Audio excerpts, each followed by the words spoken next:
Et du 7e, on passe au 3e art avec l'histoire singulière de la portraitiste Nelly Jacquemart-André. Pourtant issue d'un milieu modeste, elle s'est fait un nom dans le monde très masculin de la peinture du 19e siècle.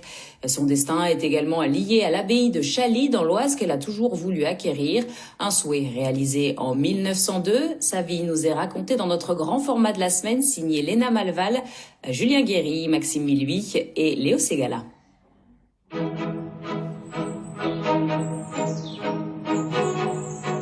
On ne peut pas comprendre Chaly si on ne rencontre pas la figure de Nelly Jacquemart-André. La créativité de cette femme, sa personnalité, son idée aussi de faire ce musée qui est quand même tout à fait unique en France. Elle a toujours cette conviction de s'affirmer comme une peintre.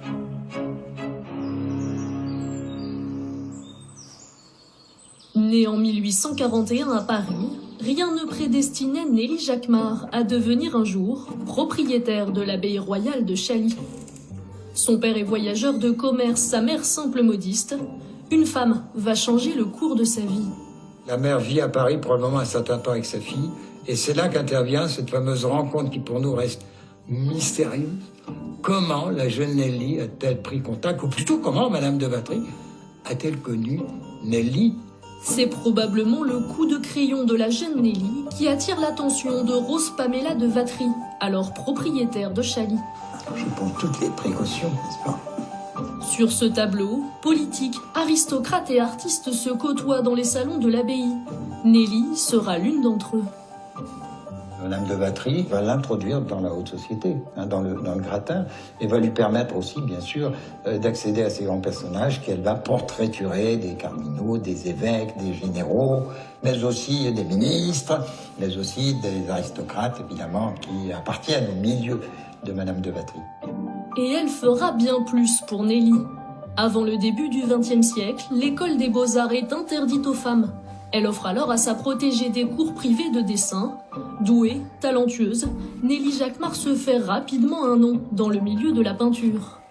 Les journalistes à l'époque sont tout à fait enthousiastes, enfin la trouvent très très bonne. Ils pensent qu'en effet c'est une personnalité artistique qui compte dans le paysage des salons. Et elle est quand même une femme à cette époque qui gagne sa vie avec la peinture, ce qui est alors là pour le coup assez rare. Les femmes, même de la haute société, ont le droit de peindre, oui, bien sûr, mais pas n'importe quoi.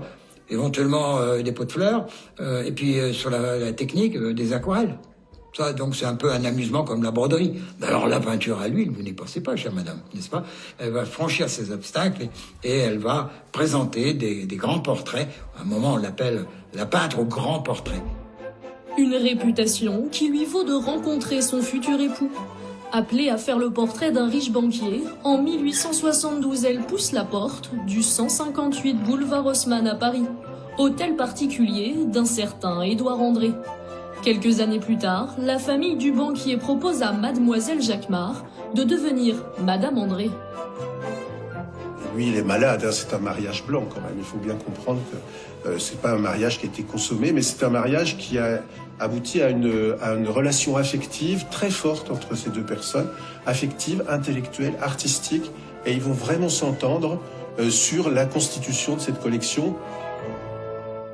Édouard André, quelques années avant sa mort, lègue toute sa fortune, tous ses biens à sa femme. Et Nelly Jacquemart-André, comme elle se fera désormais appeler, devient sans doute une des veuves les plus riches de France. Édouard André laisse une collection de plus de 5000 pièces accumulées par le couple. Peinture de la Renaissance italienne, mobilier 18e, artistes flamands et hollandais. Veuve, Nelly Jacquemart-André reste collectionneuse à sa manière. Elle décide, à 60 ans, de partir faire le tour du monde. Et elle part donc avec sa femme de chambre, à 60 ans.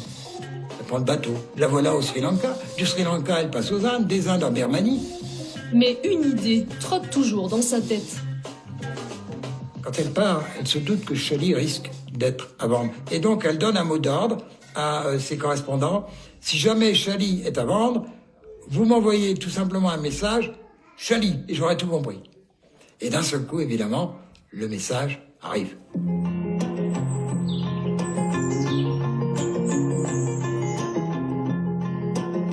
La vente n'est pas signée, mais elle s'imagine déjà maîtresse de maison et elle réalise déjà les plans de ce que seront l'aménagement intérieur de Chaly, de l'emplacement de certaines œuvres. Elle a une idée assez précise de ce qu'elle veut. Il ne faut pas oublier que c'est une artiste peintre et donc elle a un goût très sûr de l'aménagement.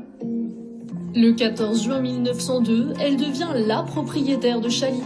Nelly fait de l'abbaye une demeure d'apparat, dispose avec soin ses acquisitions éclectiques et y organise des réceptions mondaines. Elle est la maîtresse des lieux. Elle est la châtelaine de Chaly. À partir de ce moment-là, elle reçoit Chaly comme une maîtresse de maison. Elle organise de grandes chasses. Elle reçoit la haute bourgeoisie, toute l'aristocratie locale. Elle reçoit les Orléans, qui sont ses voisins très proches. Bref, on s'amuse, on s'égaye à Chaly et on reçoit Chaly. C'est très important pour elle de tenir sa place. Elle devient la patronne, vraiment, et elle a assez d'autorité et d'énergie pour diriger cette maison. Et on va d'ailleurs la voir à Chaly, pratiquement commander une centaine de personnes autour d'elle. Une femme au caractère bien affirmé, un brin excentrique, peu conformiste et très moderne. Elle transforme le moulin des moines en centrale électrique. À l'époque, il y avait à peu près 230 lampes et un ascenseur à alimenter, qui faisait environ 140 ampères ou 130 ampères. Ces éclairages servaient à mettre en valeur ces œuvres qu'elle rapportait des différents pays. Et puis aussi, c'était pour montrer à ses amis de Paris qu'elle avait l'éclairage en province, que c'était un plus pour elle. Nelly Jacquemart-André n'aura de cesse d'étonner son monde. Peintre, collectionneuse, décoratrice et historienne de l'art pour certains, féministe aussi. C'est une femme qui veut la promotion des femmes. Et c'est pas un hasard si en 1925, au moment où on inaugure son tombeau, enfin la statue de son tombeau, on trouve les comités de femmes qui viennent, qui font des voyages spécifiques pour honorer Madame André. Elle meurt à Paris en 1912, mais repose dans la chapelle Sainte-Marie, conformément à son testament. Je serais heureuse de reposer à Chaly que j'ai tant aimé, de reposer dans la chapelle. J'institue pour mon légataire universel l'Institut de France. Un an après sa mort, l'Institut ouvre l'abbaye aux visiteurs sans rien déplacer, laissant intacte à Chaly l'empreinte de Nelly Jacquemart-André.